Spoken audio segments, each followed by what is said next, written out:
"Do not look away, Grace. You deserve to see exactly what he chose." The whisper came from somewhere behind her, soft enough to vanish beneath the music, but it struck with more force than the silver bells ringing above the moon hall. Grace Miller kept her eyes on the raised platform. Turning away would have looked like weakness, and the court had spent years waiting for proof that the quiet Omega did not belong beside a king. Moonlight poured through the glass ceiling, whitening every face below.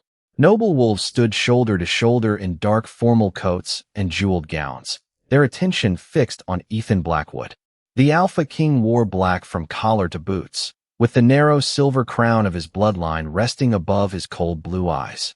He looked carved from winter, controlled and distant, yet Grace knew the man beneath that stillness. She knew how his right hand tightened when he was angry. She knew the faint scar beside his thumb, the one he rubbed when sleep would not come. She knew the sound of his breathing when the beast inside him pressed too close to the surface. For 2 years, Ethan had come to her rooms after midnight without guards, titles, or witnesses. He had once placed a plain silver ring in her palm and closed her fingers around it. When the council is ready, he had told her, "I will choose you before them all." Grace had believed him because he had not sounded like a king that night. He had sounded like a man afraid to lose the only place where he could be gentle. Now Counselor Bennett stepped forward and lifted a ceremonial blade, not as a weapon, but as an old symbol of royal promise. "For the strength of the Eastern Pax and the peace of Blackwood Realm," he announced, "His Majesty will seal the moon accord." A woman in a white gown climbed the steps. Victoria Hale moved with practiced calm, her golden hair pinned beneath a silver veil. She did not glance at Grace. She did not need to. Everyone in the hall already understood who had won and who had been erased. Ethan's gaze passed over the crowd.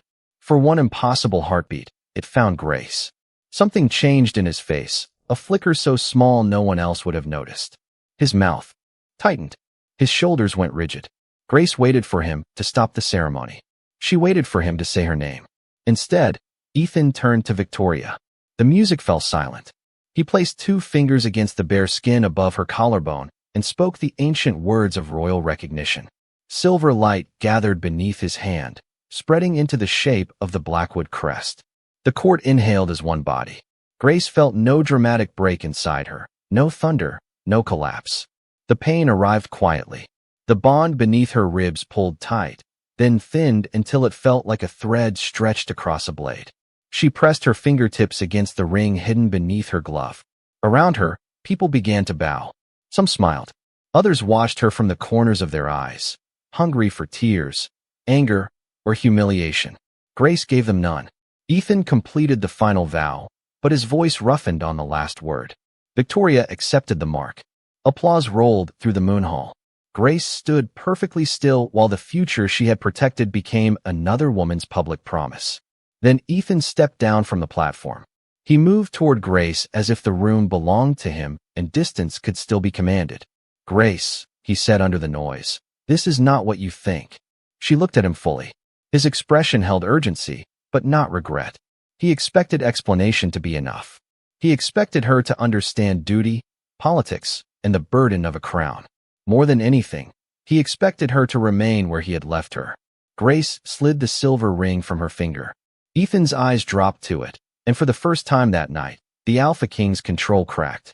She placed the ring on the edge of a nearby marble table. It made a small, clear sound that reached neither the council nor the applauding court, but Ethan heard it. Grace stepped back before he could touch her. She did not accuse him. She did not ask why she had been good enough for his darkness, but not his daylight. She only held his gaze until he understood that silence was no longer surrender. Then Grace turned toward the doors, and Ethan let her walk away because he still believed she would be waiting when he came to. Explain. Grace did not run. Running would have sent servants after her, and servants carried questions faster than royal messengers. She walked through the moon hall with the same measured steps she used when crossing the infirmary, where frightened patients watched every movement of her hands. Behind her, applause rose again as the musicians resumed their song. The sound followed her into the corridor, softened by stone walls, but never disappeared. 2 guards stood near the eastern stairwell. Both looked at her, then toward the celebration, uncertain whether the woman leaving alone was important enough to stop. Grace lowered her eyes and adjusted the dark shawl over her shoulders. The gesture was familiar, harmless, exactly what people expected from an Omega who knew her place. They let her pass. By the time she reached the servant's wing, her breathing had steadied. That frightened her more than tears would have. Some part of her had already begun preparing for this moment long before Ethan touched Victoria. Her room was small, 6 floors below the royal apartments, with one narrow window overlooking the frozen courtyard.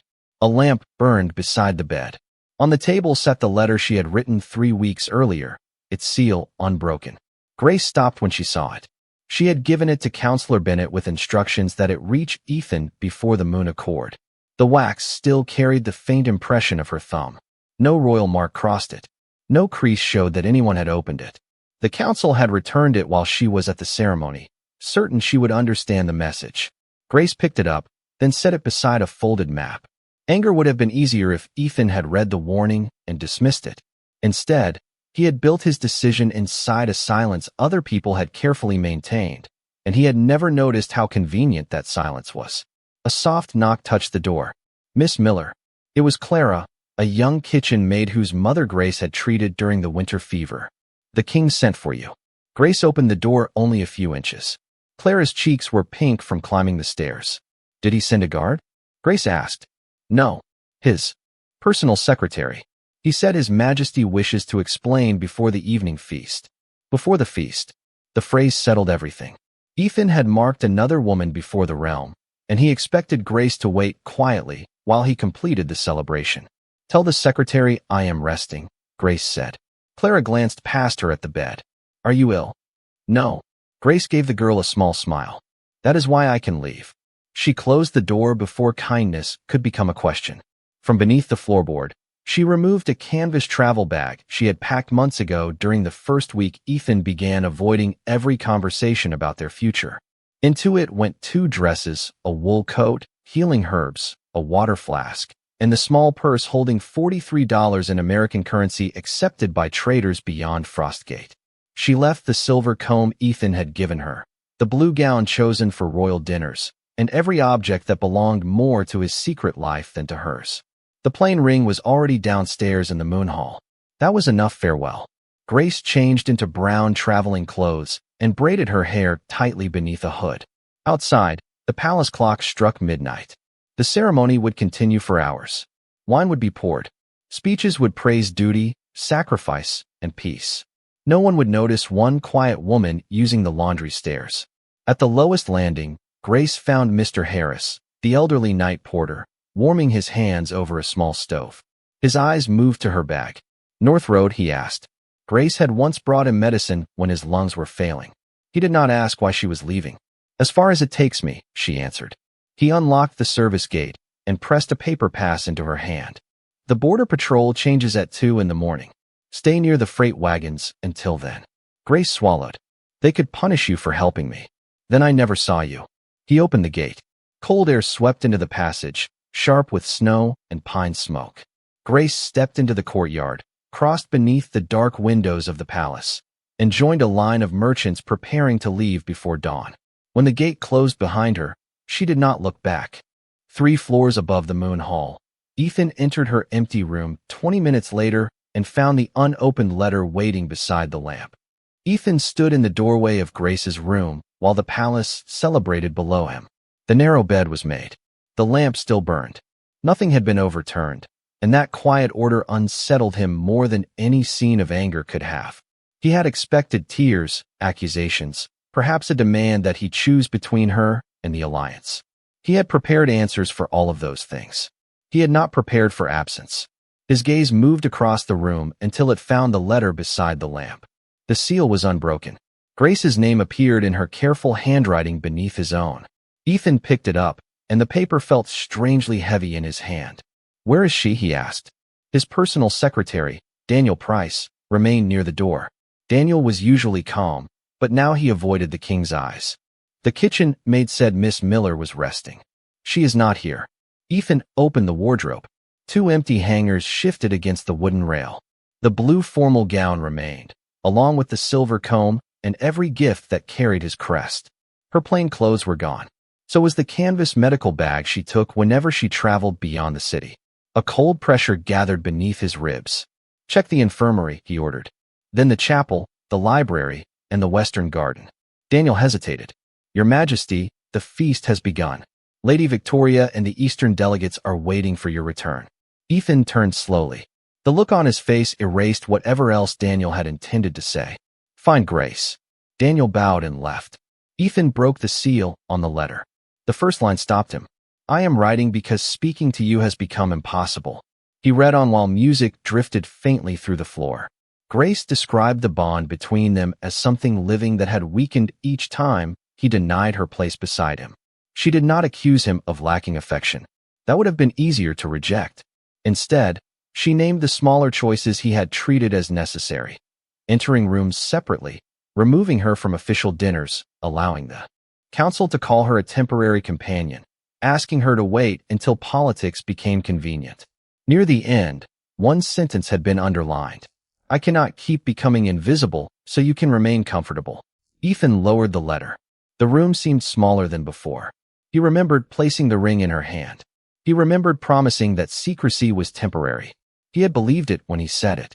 Then every month had brought another border dispute, another council vote, another reason to delay. Tonight was supposed to secure peace. He had planned to explain that Victoria's mark was ceremonial, that Grace remained the person he trusted, that nothing important had changed. Standing in the empty room, he understood that those words had depended entirely on Grace accepting humiliation as patience. Footsteps rushed along the corridor. Daniel returned with 2 guards and Clara, the kitchen maid. Clara looked frightened but held herself still. "When did you last see her?" Ethan asked. "Just before midnight," Clara said. "She had a travel bag." "Which way did she go?" "I do not know." Ethan heard the careful shape of the answer. "You do know." Clara's hands tightened around her apron. "She said she was not ill." Ethan stepped closer, then stopped when the girl flinched. Grace would have noticed that. She noticed every small fear in a room. "No one will punish you," he said, forcing his voice lower. "Tell me what you saw." Clara swallowed. She went toward the laundry stairs. Ethan looked at the nearest guard. "Seal every gate." "The main gates are already secured for the ceremony," the guard replied. "The service gate?" Silence answered him. Ethan crossed the corridor in long strides, taking the narrow stairs 2 at a time. By the time he reached the courtyard, snow had begun to fall. The elderly porter stood beside the locked service gate, his expression unreadable. "Who passed through here?" Ethan demanded. "Merchants, laundry workers, 2 supply wagons," Mr. Harris said. "And Grace Miller." The old man did not lower his eyes. "She left on foot, then joined the northbound freight line." Ethan glanced toward the wall clock. Nearly 40 minutes had passed. Beyond the city, 3 roads divided toward dozens of villages and 5 separate borders. Grace knew the patrol schedules. She knew how to move without drawing notice. She had spent years being overlooked, and now that same invisibility protected her. Ethan turned to the captain of the gate. "Close the city. Stop every wagon. Search every road within 50 miles. The captain stared at him. "Your Majesty, the Eastern delegates will view that as an act of distrust." "Let them. What reason should I give?" Ethan looked through the iron bars at the dark road beyond the walls. Snow was already softening the wagon tracks. For the first time that night, the truth reached him without ceremony, politics, or excuse. Grace had not left to frighten him. She had left because she no longer believed he would follow.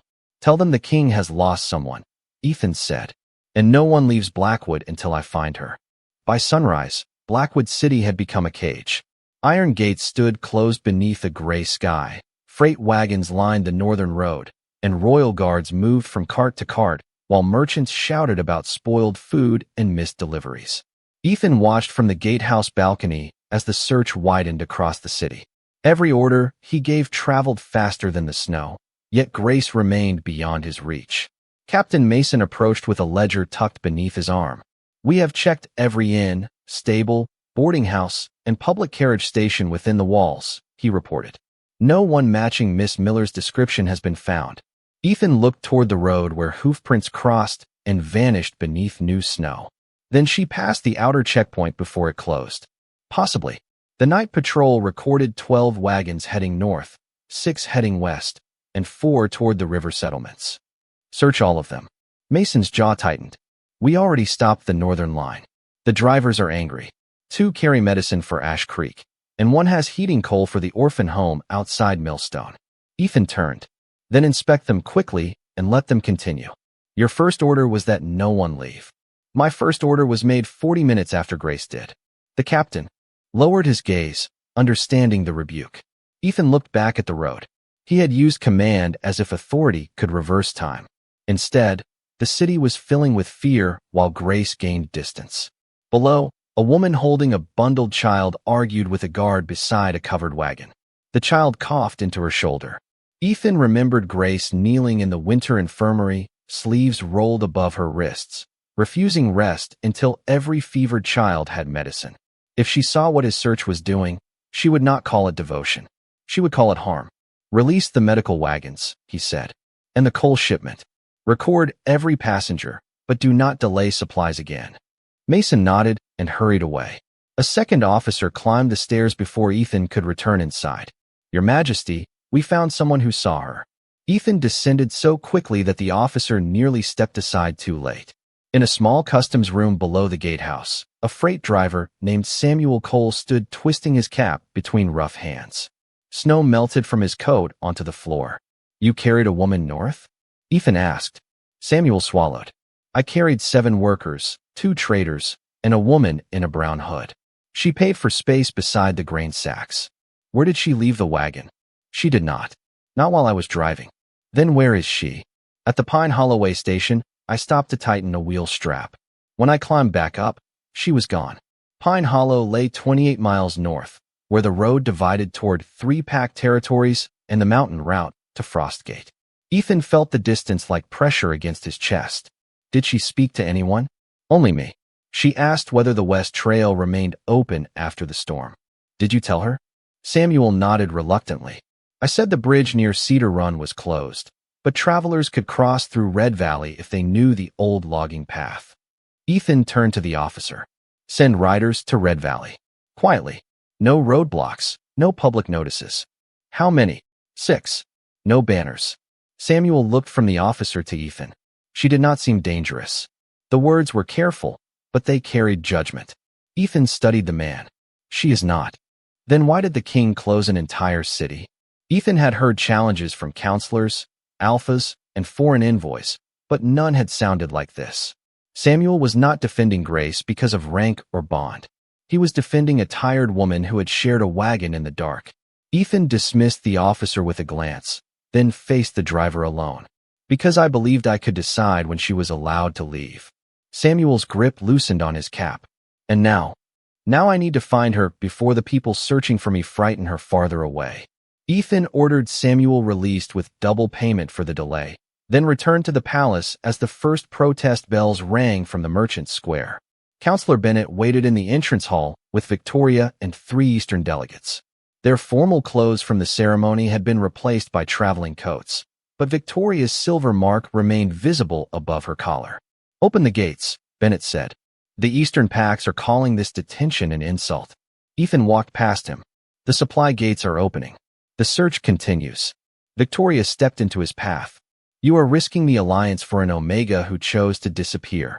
Ethan stopped. The hall grew silent around them. Yesterday, he would have answered with strategy. Now he saw the shape of the trap clearly. The court expected Grace to remain small enough that losing her carried no political cost. She did not disappear, he said. She left a place that taught her she could be replaced. Bennett's face hardened.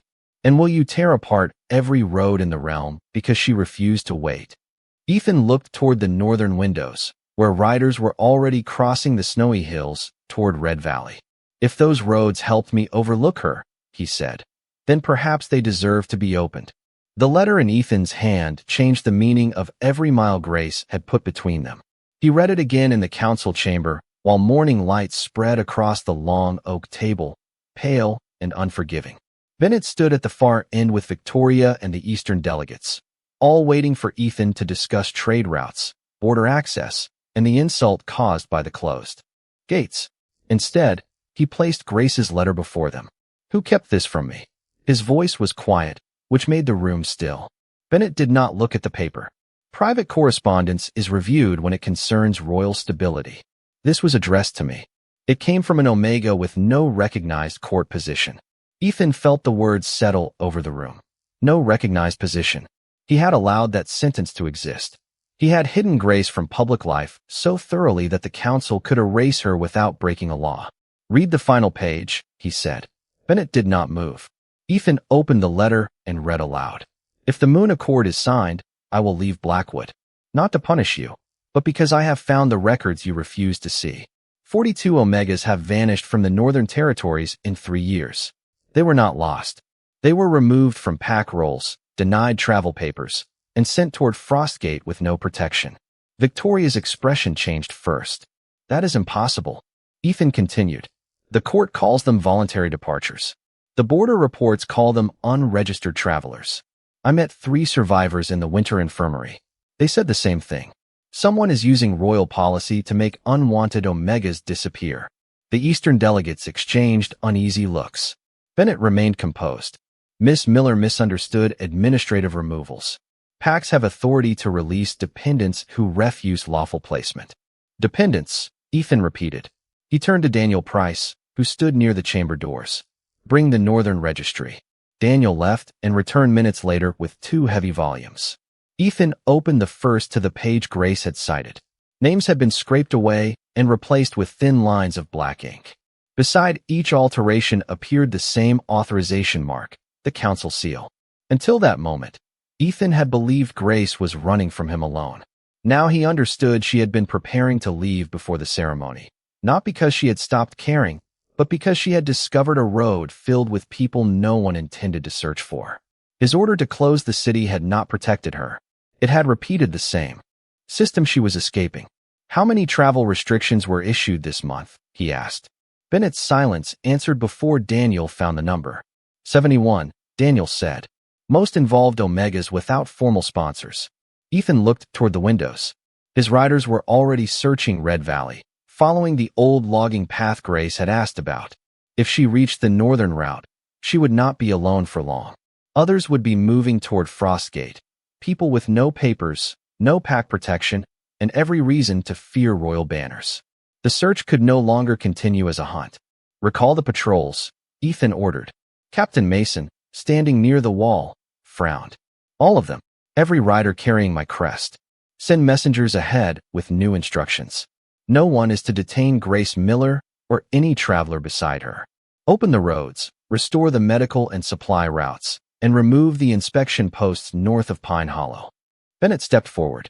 "You cannot dismantle border control because one woman filled your head with accusations." Ethan turned the registry toward him. "These are not accusations. These are names your office tried to bury.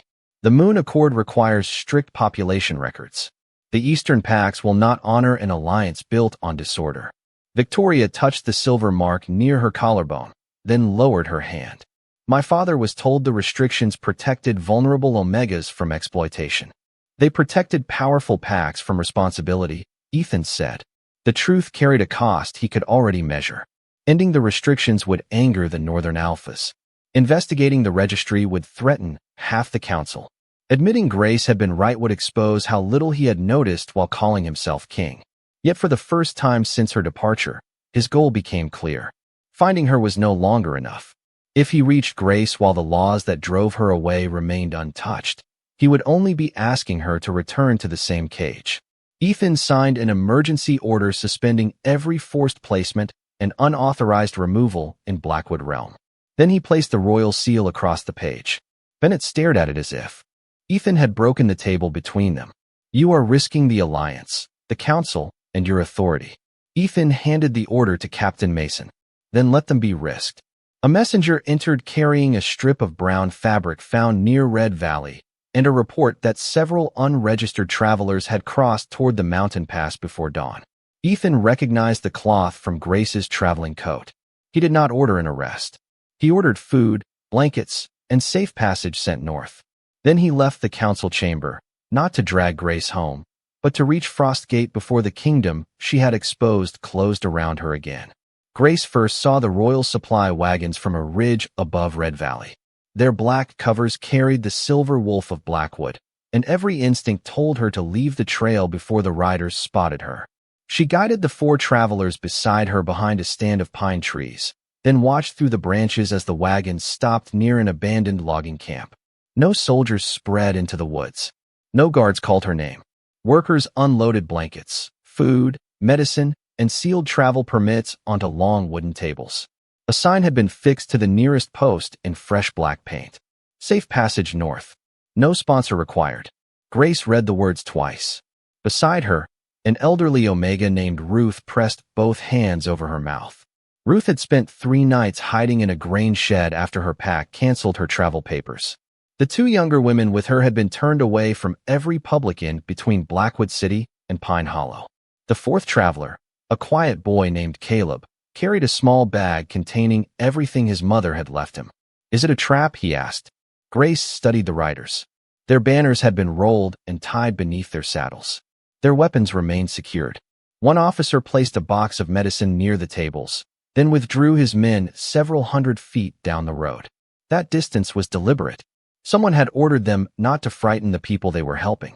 "Stay here," Grace said. "I will check." She descended alone, keeping her hood low. A clerk stood beside the supplies with a stack of papers. He looked tired, rather than threatening. "Take what you need," he said without asking her name. "The road to Frostgate is open until the next storm." Grace touched one of the permits.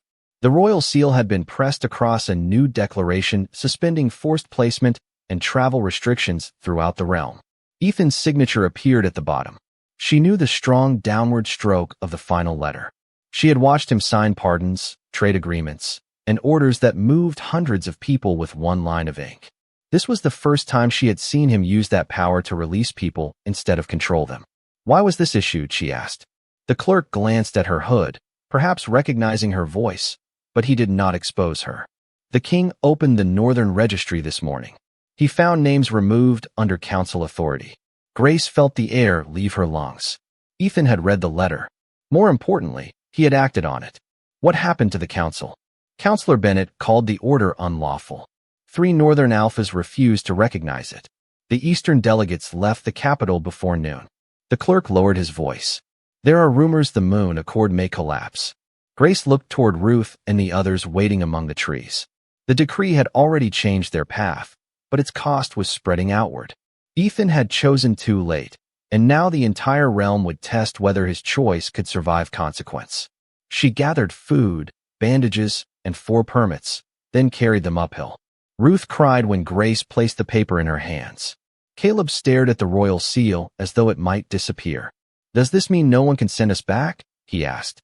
"It means the law says they cannot," Grace answered. "We still move carefully." They continued north as clouds gathered over the mountains. By late afternoon, they reached Cedar Run and found the bridge blocked by pack officials. A wooden barrier crossed the road, and a notice declared the king's decree invalid inside Red Valley territory. Travelers crowded along the shoulder, uncertain where to go. Grace counted 12 adults and 6 children. The oldest child wore shoes too thin for snow. A local official stepped forward. "Return to the capital," he announced. "No unregistered Omega crosses this boundary." Ruth showed her permit. The man did not touch it. "Blackwood City does not govern this road anymore." The statement moved through the crowd like cold wind. Ethan's attempt to open the kingdom had caused its local rulers to close themselves against him. Grace understood the new danger at once. The people around her were no longer merely travelers. They had become evidence in a struggle between the crown and every pack that benefited from keeping Omegas dependent. Turning back would deliver them to the same system Ethan had just challenged. Waiting would allow the storm to trap them. Grace studied the frozen creek below the bridge, then remembered the old logging map she had packed beneath her medicine. A service trail followed the water for 9 miles before joining the mountain road beyond Red Valley Authority. It would be difficult, but passable before dark if they moved together. She stepped onto a low stone wall where everyone could see her. "There is another way north," she said. Faces turned toward the quiet woman in the brown hood. "It is longer, and no royal wagon can reach it, but I know the route." The official ordered her to remain where she was. Grace unfolded the map instead. Ruth moved first, joining her without hesitation. Caleb followed. Then the mother with the thinly dressed child lifted her bag, and stepped away from the blocked bridge. One by one, the others chose the trail. Grace led them toward the creek as the first snow began to fall, no longer traveling alone and no longer running only from Ethan. By the time Ethan reached Red Valley, the storm had erased every easy answer. Snow covered the northern road in white silence, and the abandoned inspection post stood empty except for a broken lantern swinging beneath the roof. Captain Mason met him beside the bridge with 6 riders and a face tightened by bad news. The local officials refused the royal decree, Mason said. They blocked the crossing before noon. Several travelers left the road on foot. Ethan dismounted and looked beyond the wooden barrier. Tracks led toward the frozen creek, then disappeared beneath fresh snow. Grace, possibly. A clerk from the supply station described a woman in a brown hood collecting permits for 4 others. Later, witnesses saw the same woman lead a larger group away from the bridge. Ethan felt something unfamiliar beneath the fear. Pride, perhaps, though he had no right to claim it. Grace had not used the open roads to save herself alone. Even while leaving him, she had stopped for people the kingdom had trained itself not to see. Which trail did they take? Mason unfolded a weathered map across the saddle. An old logging route. It runs 9 miles beside Cedar Run, then climbs toward the mountain road. The storm may have forced them into shelter. We follow on foot. Mason glanced at the darkening sky. The temperature will drop below 15 degrees tonight. We should bring more men. More banners will make them run. Ethan removed his royal coat and replaced it with a plain wool cloak from a supply wagon. He left the crown, the guard's colors, and every sign of authority behind. Only Mason and Daniel followed him onto the narrow trail. The creek moved beneath a thin skin of ice, its sound low and restless. Half a mile in, they found the first sign, a strip of gray wool tied around a branch at shoulder height. Grace used the same method in the infirmary during crowded evacuations, marking safe exits for people who could not read maps. Another strip appeared farther ahead, then another near a steep turn. She was guiding the group carefully, but the markers also gave Ethan a path. He could not decide whether she had forgotten he would recognize them or whether some part of her wanted the travelers found if the storm worsened. 2 miles later, Daniel discovered a small camp beneath an overhang. The ashes were warm. Empty food wrappers lay folded beside the stones, and footprints showed that at least 15 people had rested there. Ethan knelt near a shallow impression in the snow. A narrow boot print, smaller than the others, crossed toward the creek. Grace's size. Beside it lay a torn corner of paper bearing the royal seal. A travel permit, Daniel said. Ethan picked it up. A name remained. Visible above the tear, Caleb Reed. Not Grace. She had used the decree to protect someone else. Mason moved toward the edge of the trail and called Ethan's name. A brown cloak hung from a branch below the ravine, caught 30 feet down where the ground dropped sharply toward the creek. One sleeve was torn. A dark stain marked the fabric near the shoulder. Ethan stopped breathing. He knew the coat. He had watched Grace leave the Moon Hall wearing it.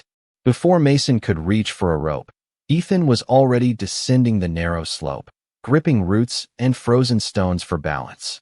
"Your Majesty, wait," Mason called. Ethan ignored him. The distance to the cloak felt endless. When he finally reached it, he pulled the fabric free with shaking hands. The stain was dry and rust-colored. Blood, but not enough to tell him anything. A broken clasp hung from the collar. Grace had repaired that clasp twice rather than ask him for a new coat. Ethan searched the snow below. There were disturbed patches near the creek, then nothing. No clear footprints. No body. No sign of where she had gone. The ravine widened farther north, where ice and fallen trees concealed the ground. "Grace." His voice struck the rock walls and returned without an answer. Mason and Daniel reached him minutes later. Mason examined the slope, then pointed to marks near a fallen log. "Someone came down here, but the tracks continue east.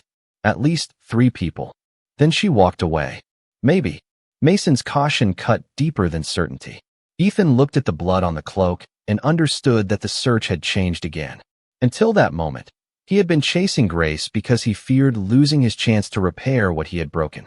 Now the possibility that she was injured erased every thought of forgiveness, return, or claim. He wanted only proof that she was alive.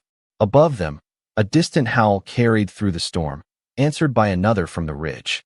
Mason went still. Those are Red Valley Scouts. Ethan folded Grace's cloak beneath his arm. They found the trail. If they reach the travelers first, they may force them back under local law. Ethan climbed toward the ridge, no longer following Grace's path alone. Then we reached them first. Far ahead, beyond the trees, a faint line of lantern light moved through the snow toward a place that did not appear on any royal map. Grace heard the scouts before she saw them. Their howls crossed the ridge behind the travelers, sharp signals carried by the wind, and every person on the trail understood what they meant. Red Valley had found them. Caleb tightened his grip on Ruth's hand. The mothers pulled their children closer. Grace looked ahead toward the moving lanterns that had appeared beyond the trees. They did not belong to a patrol. The lights were too low, too carefully spaced, and they moved without banners. A woman stepped from the snowfall wearing a dark green coat and carrying a lantern shielded on 3 sides. Her silver hair was braided down her back, and a faded omega mark showed above her collar. "You followed the gray cloth," she said. Grace kept herself between the stranger and the group. "Who are you?" "My name is Margaret Lane. I help people cross the last 20 miles to Frostgate." She looked at the travelers, counting them quickly. "You brought more than the message promised." Grace's attention sharpened. "What message?" Margaret reached inside her coat and removed a folded piece of paper. Grace recognized her own handwriting before the woman opened it. The page had been torn from the notebook she kept in the winter infirmary months earlier. It listed the names of 3 missing Omegas and a question beneath them. Where were they sent? "This reached us through a nurse in Blackwood City," Margaret said. "We have been waiting for the woman who started asking." The truth arrived in pieces. The missing Omegas had not simply vanished into wilderness or died unnamed on northern roads. Some had reached a hidden chain of shelters beyond pack authority. Others had been turned back, their papers destroyed, their names removed so no one could prove they had ever left. Grace had believed she was uncovering cruelty. She had not known she was also touching a resistance built by the people the kingdom had erased. "How many are at Frostgate?" she asked. Margaret's eyes moved toward the ridge as another howl sounded closer, enough to frighten every alpha who depends on silence. She turned toward the lantern path. "We need to move now." The travelers followed, but Grace remained still for one heartbeat, looking back through the snow. Somewhere behind those trees, Ethan might be searching. She did not know whether the blood on her cloak had convinced him she was injured, or whether he still believed he could bring her home with an order. She had torn the coat when Ruth slipped near the ravine. The blood came from Grace's shoulder striking a branch, a small injury she had wrapped before continuing east. Leaving the cloak behind had been a decision, not an accident. It would slow the scouts and make the royal patrols search the wrong ground. Now that choice carried a different consequence. If Ethan found it, he might believe the worst. Grace pushed the thought away and joined the others. Margaret led them into a narrow passage between 2 rock walls where the lanterns revealed a concealed settlement built beneath the mountain. Cabins stood under heavy pine cover. A cookhouse sent steam into the night. Dozens of people moved quietly among the shelters, many wearing old pack clothing with crests removed. No one bowed to Grace. No one asked which alpha had sponsored her. A young woman took Caleb toward a warm stove. Another wrapped the child with thin shoes in a dry blanket. Ruth began to cry, not from fear, but because someone had called her by name after checking a handwritten list. Grace felt something inside her shift. She had not led these people to emptiness. She had brought them to proof that another life was possible. Then a bell rang from the eastern lookout. Once, twice, 3 times. Every conversation stopped. Margaret crossed to a map pinned inside the cookhouse. "Royal riders have entered the lower pass," a lookout reported. "Red Valley Scouts are coming from the south. Both groups will reach the Frostgate approach before dawn." Grace stepped closer. How many royal riders? 3 close to the trail, more behind them. The larger force carries Blackwood banners. Ethan had come, not alone, and not quietly enough to prevent the kingdom from following. Margaret traced the approach with one finger. If the king reaches this settlement, the northern packs will claim he crossed their borders to seize unregistered Omegas. They will close Frostgate permanently. "And if Red Valley reaches us first?" Ruth asked. Margaret did not soften her answer. "They will order everyone back under local authority." The room filled with frightened voices. The reveal that should have meant safety had created a deadline. By sunrise, Frostgate would become the center of a confrontation large enough to decide whether the hidden settlement survived. Grace looked at the people she had brought, then at the route Ethan would take through the lower pass. She could not let him enter with an army behind him, and she could not allow the scouts to reach the cabins. "There is a stone crossing before the final ascent," she said. "Only one road reaches it." Margaret nodded slowly. "What are you planning?" Grace took a fresh coat from the supply rack and fastened it at her throat. "I am going to meet the king before the kingdom arrives with him." Grace reached the stone crossing just before dawn. The path narrowed there between a frozen river and a wall of dark rock, leaving room for only 3 riders abreast. Snow moved across the ground in pale sheets, covering the tracks behind her almost as quickly as she made them. She stood in the center of the crossing with Margaret 20 feet back and 2 lantern bearers hidden near the trees. No one else from the settlement had been allowed to follow. Grace wanted no frightened families visible when Ethan arrived. She wanted him to see only the consequence of his choices, standing where his authority could not easily pass. The first rider emerged from the lower trail without a banner. Captain Mason came next, then Daniel, and finally Ethan in a plain wool cloak with Grace's torn brown coat folded across his saddle. He saw her before the others did. His horse slowed. For a moment, the king who had commanded cities, councils, and armies forgot to move. Grace watched relief cross his face so openly that it almost hurt more than anger would have. He dismounted before Mason could speak. "You are alive." Ethan's voice broke around the final word. Grace kept her hands at her sides. "The blood was from a fall. I left the coat to mislead the scouts." He looked at the wrapped place beneath her fresh coat. "Are you hurt?" "Not enough to matter." "It matters to me." "That has never been the question." The words stopped him several feet away. He glanced toward the lanterns behind her, then toward the mountain road. "There are people with you. People your laws made invisible." Ethan removed the folded coat from his saddle and held it carefully. "I suspended those laws." "You suspended them after I left." "I know." No excuse followed. That unsettled her more than the explanations she had expected. From the lower pass came the faint sound of many horses.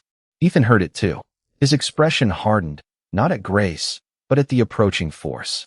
"Those are not my orders," he said. The larger patrol was told to remain 10 miles south. Daniel stepped forward.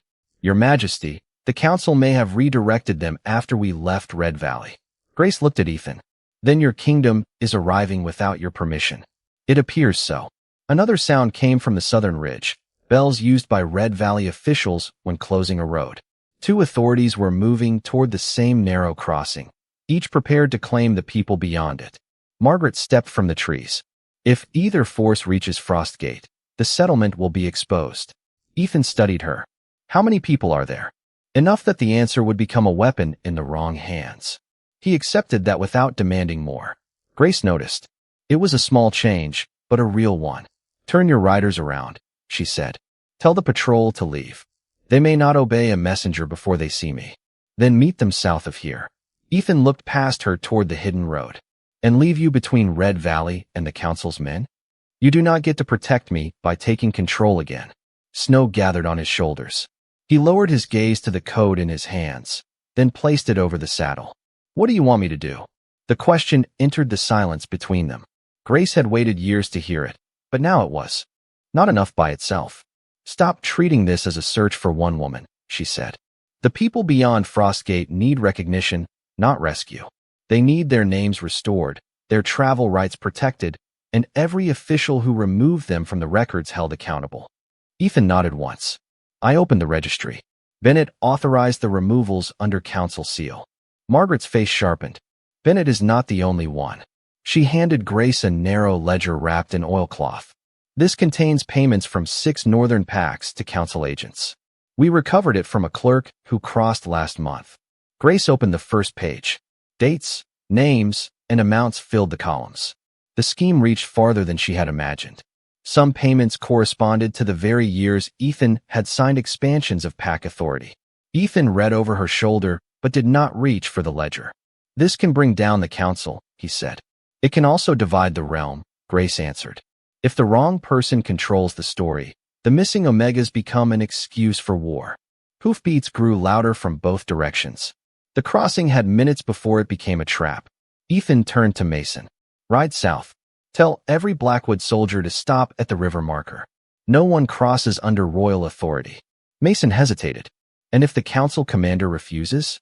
Ethan removed the ring bearing his command seal and placed it in Mason's palm. Then arrest no one, threaten no one, and let the refusal be witnessed. Mason mounted and rode down the trail. Ethan then faced Grace. I will hold my men south of the crossing. Can you keep Red Valley from reaching the settlement? Not alone. Margaret lifted one lantern, signaling the hidden watchers. Lights appeared along the ridge, dozens of them, revealing a line of former pack members standing above the road. They carried no weapons, only written records and names painted across white cloth. The sight changed the balance at once. Red Valley could no longer remove people quietly. Ethan looked up at the names, then back at Grace. They were waiting for someone to see them. No, Grace said as the first council banners appeared through the snow. They were. Waiting until being seen could no longer erase them. The first council riders reached the river marker as morning broke over the pass. Their black banners cut through the snow, and Commander Warren rode at the front with 20 mounted guards behind him. Mason stood in the road, holding Ethan's command ring high enough for everyone to see. By order of the king, no royal force crosses this marker. Warren did not slow until his horse stood only a few feet away. The council has declared the king compromised by an unregistered Omega. Authority passes to the emergency command until the northern crisis is contained. Mason looked toward the stone crossing where Ethan stood beside Grace. His Majesty is present and speaking for himself. Then he can explain why he abandoned the Moon Accord, opened restricted roads, and exposed the realm to rebellion. On the ridge above them, former pack members raised their white cloths higher. Each carried a name that had been removed from an official record.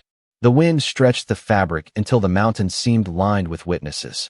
Red Valley officials arrived from the opposite road moments later, led by Alpha Marcus Reed in a dark blue coat. His men stopped when they saw the council force below and the settlement watch above. No one advanced. The narrow crossing had become the only point where every hidden decision in the kingdom could be seen at once. Grace held Margaret's ledger beneath her coat. If Warren took it, the council could destroy the evidence. If Marcus seized the travelers, the northern packs could claim the missing Omegas had returned willingly. If Ethan ordered either side aside by force, he would confirm every fear that had driven the settlement into secrecy. You need to speak before they decide for you, Grace said. Ethan looked at the soldiers, then at the names along the ridge. Not as king. He removed the plain cloak and walked to the center of the crossing without a banner or guard. Warren called across the river. Return to the capital, Your Majesty. The council will review these accusations under proper procedure. The council created the procedure that erased them, Ethan answered. His voice carried between the rock walls. The northern registry has been opened. Every removed name will be restored. Marcus stepped forward. You cannot rewrite pack law from a mountain road. No, but I can withdraw royal protection from anyone who uses pack law to make citizens disappear. A murmur moved through both forces. Warren lifted a sealed document. The Eastern Alliance has formally collapsed. 3 territories have suspended tribute. If you continue, Blackwood may fracture before the week ends. Grace watched Ethan absorb the cost. This was no longer a private apology hidden inside a search. The consequences had reached the crown, the borders, and every person who depended on his decisions. He could still return, blame Bennett, restore the accord, and call her departure an unfortunate misunderstanding. Instead, he turned toward the ridge. Margaret Lane, bring the records forward. Margaret did not move. We do not surrender evidence to the crown. Ethan nodded. Then keep it. Read the names aloud. One by one, voices began from the ridge. Anna Brooks, Helen Carter, Rebecca Moore, Sarah Collins. The names traveled down the mountain, each followed by the pack that had removed it and the year it vanished from the books. Some council guards lowered their eyes. Red Valley officials shifted uneasily when their territory was named. Warren tried to speak over them, but the voices continued. Grace opened the ledger and found 6 payment entries marked with Bennett's private seal. Beside them were initials she recognized from Victoria's Eastern delegation. The Moon Accord had not been designed only to create peace. Its population clauses would have made the removals permanent across the realm. She handed the ledger to Ethan. He read the page, then looked toward Victoria, who had appeared behind the council riders in a small carriage. She stepped down without attendance, the silver mark still visible at her collar. "My father signed those payments," she said. Warren turned sharply. "Lady Victoria, say nothing more." She ignored him. "I was told the accord protected displaced Omegas. I did not know it sold their movement back to the Pax." Ethan closed the ledger. The final pieces had converged. The mark, the alliance, the erased names, and Grace's disappearance all belonged to the same choice between control and dignity. Warren ordered his guards to take custody of the records. No one moved. Victoria crossed to the river marker and stood beside Mason. The Eastern delegation withdraws its support from the emergency command. Marcus saw the balance changing and signaled his officials to close the northern road. Grace stepped onto the crossing before the barrier could rise. Behind her, the settlement lanterns formed a line down the mountain. Before her stood the man who had once expected her to remain invisible. "They will not follow another royal order," she told Ethan. "Not after everything done in your name." Ethan looked at the crown carried by Daniel several yards behind him, then at the armies waiting for him to prove whether he had changed. "Then my next action cannot be in order," he said. Ethan stepped away from Daniel before the crown could be brought to him. The movement was small, but everyone at the crossing saw it. The council soldiers waited below the river marker. Red Valley officials held the northern road. Along the ridge, the people whose names had been erased stood beneath white cloth banners, watching to see whether the Alpha King would answer resistance with greater authority. Grace watched him too. She had known Ethan when every room changed around his silence, when one lifted hand could end an argument before it began.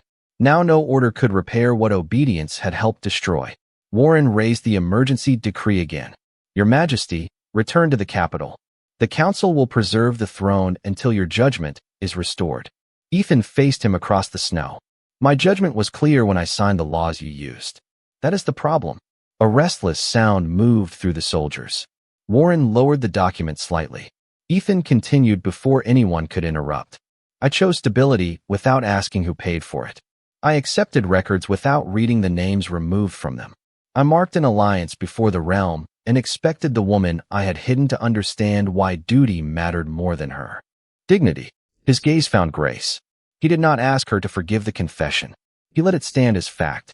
Then he turned to Daniel. "Bring me the crown." Daniel approached carefully, holding the narrow silver circlet in both hands. Warren straightened, clearly expecting Ethan to reclaim the symbol and issue a command. Ethan took it, walked to the center of the crossing, and stopped several feet from Grace. Snow gathered in his dark hair.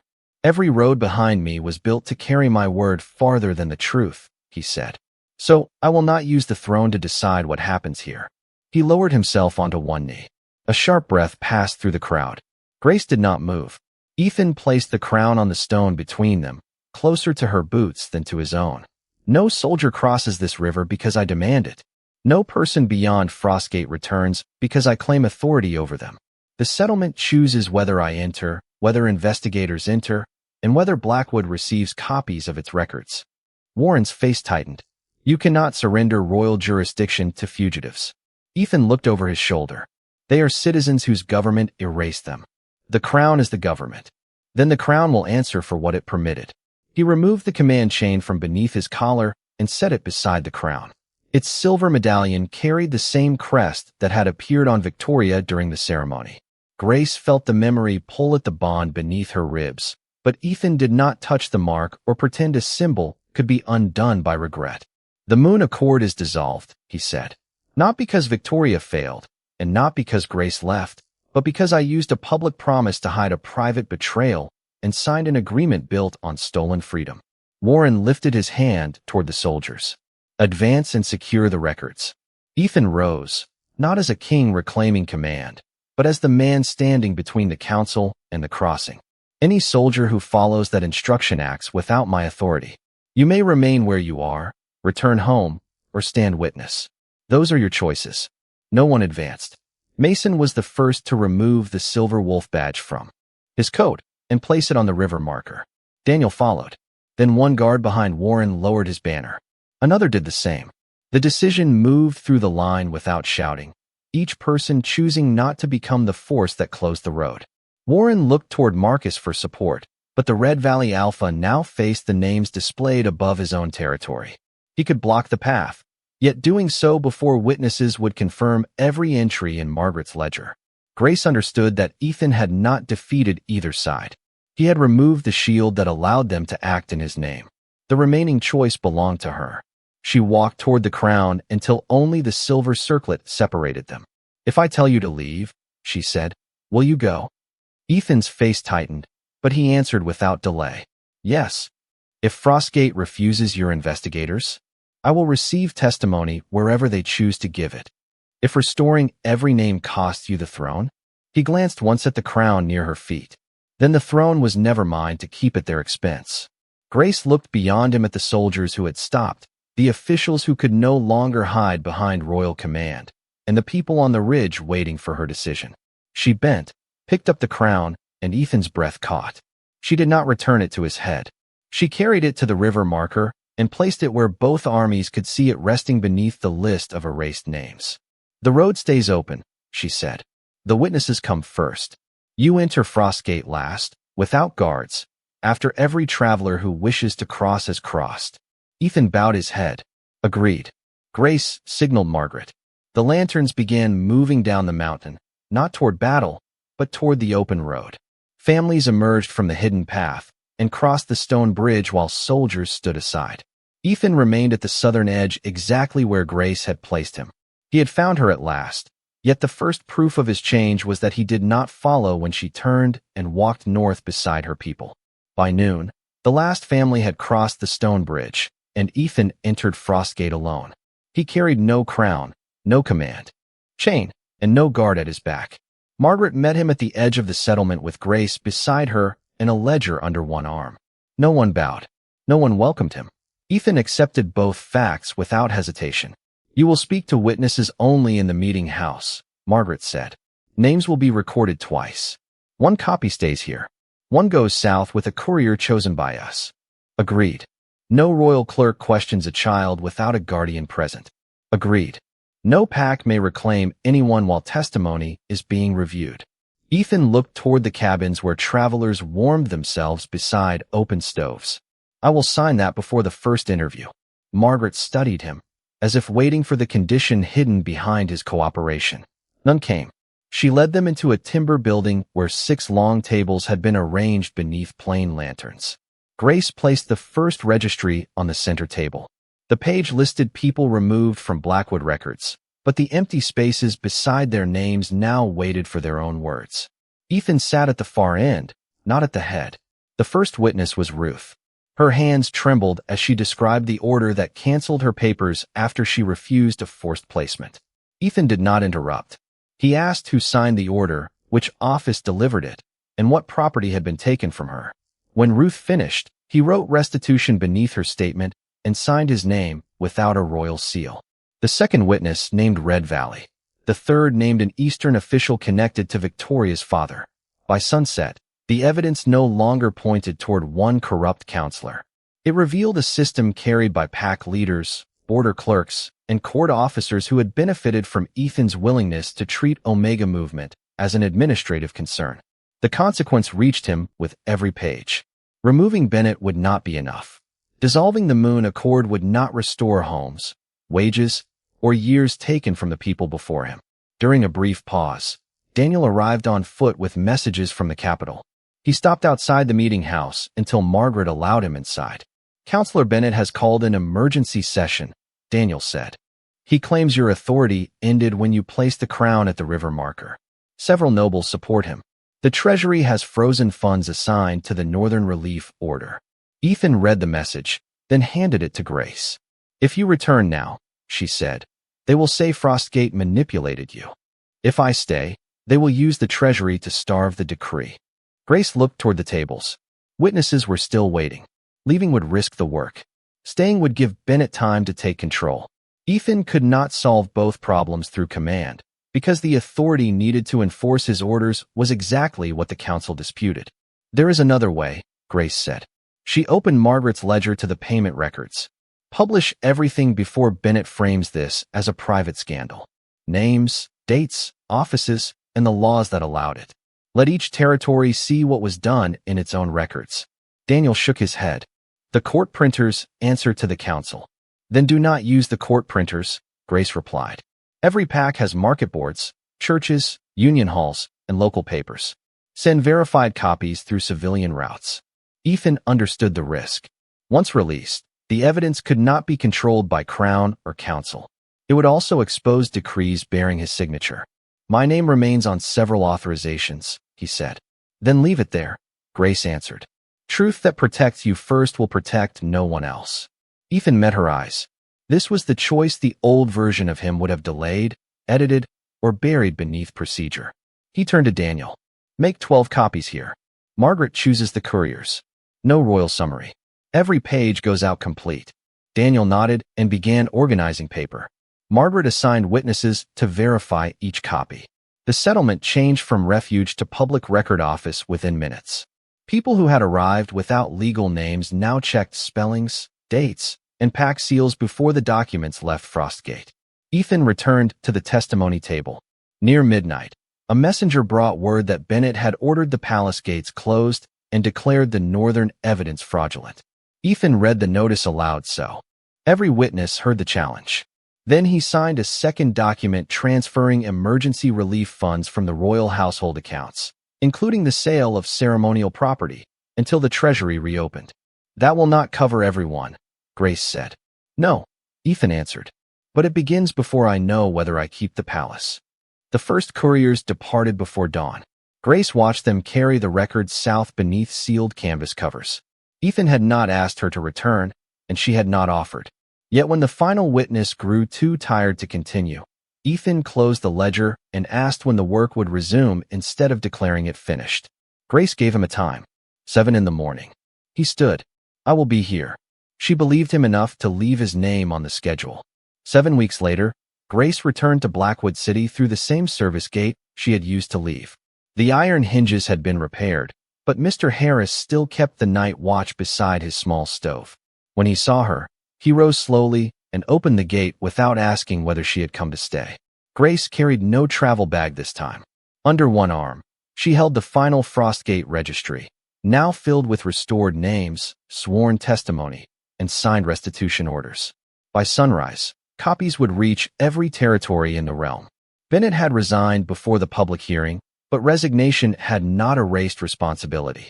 He and the officials named in the ledgers now faced open trials under laws written with testimony from the people they had tried to remove. The northern travel restrictions were gone. Forced placements were prohibited. Frostgate had become a protected district governed by an elected council, not a royal overseer. None of it had happened quickly. 3 territories had withheld tribute for a month. The Eastern Alliance had dissolved. Ethan had sold ceremonial silver, 2 royal estates, and the Moon Hall jewels to keep relief funds moving while the treasury remained frozen. Some nobles still called Grace a threat. Others called Ethan weak. He had answered neither accusation with punishment. He had spent each morning in hearings and each evening signing orders that reduced the power of his own office. Grace had watched from Frostgate through reports carried north. He had changed when she was absent, without knowing whether she would ever return. That was why she had come. The palace corridors looked smaller than she remembered. Servants moved freely through entrances once reserved for rank, and the portraits of past kings had been removed from the council chamber to make room for public record shelves. Daniel met her at the eastern stairs and bowed his head, not to an Omega, but to the woman who had written half the reforms stored beneath his arm. He is in the Moon Hall, he said. He does not know you are here. Grace crossed the palace alone. The doors stood open. No musicians played inside, and no nobles waited beneath the glass ceiling. Long tables filled the room where the ceremony platform had once stood. Citizens sat beside clerks, correcting property claims and restoring family records. At the far end, Ethan worked without a crown, his sleeves rolled to his forearms as he reviewed a petition with an elderly couple. He looked tired. The sharp stillness that once made every room bend around him had softened into attention.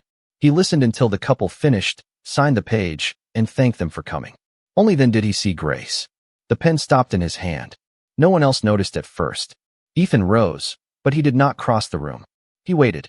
Grace walked toward the marble table where she had placed the silver ring on the night she left. The table remained, though its polished surface now held public records instead of ceremonial wine. From her coat pocket, she removed the ring. She had asked Clara to retrieve it after the court emptied that night. For weeks, it had traveled with her, not as a promise, but as evidence of the moment she finally chose herself. Ethan's eyes lowered to it. "I did not expect you to bring that back," he said. "I did not bring it back for the reason you think." Grace placed the Frostgate registry on the table, then set the ring on top of it. "These conditions remain. Frostgate keeps its counsel. Every restored name stays public. No future Luna, mate, or Omega serves without legal standing independent of the crown. They remain whether you stay or leave." His answer came without hesitation. Grace studied him. "And Victoria?" The ceremonial mark was annulled by mutual declaration. "Her testimony helped expose the accord, but she holds no claim here, and I hold none over her." He took one careful step closer. "I also hold no claim over you." The old Ethan would have offered protection, position, and certainty. This man offered space. Grace looked around the hall. The place where she had once stood invisible now belonged to people speaking their own names into the record. She picked up the ring. Ethan's breath changed, but he still did not reach for her. "You once told me the council had to be ready before you could choose me," she said. "I was wrong." "Yes. You were also wrong to believe choosing me once would be enough." He accepted that too. Grace held out her hand, keeping the ring in her palm rather than placing it on her finger. "Then do not choose for me." Ethan looked at her open hand. "What are you choosing?" Grace let the silence settle, not as surrender, but as freedom. A beginning. Nothing hidden, nothing owed, and nothing promised that our actions do not prove. Ethan placed his hand beneath hers without closing her fingers around the ring. Around them, the work in the hall continued. Names were restored. Doors remained open. Grace looked into the eyes of the man who had once let her walk away because he believed she would wait, and this time, when she stepped beside him, it was because he had finally learned not to ask her to stay.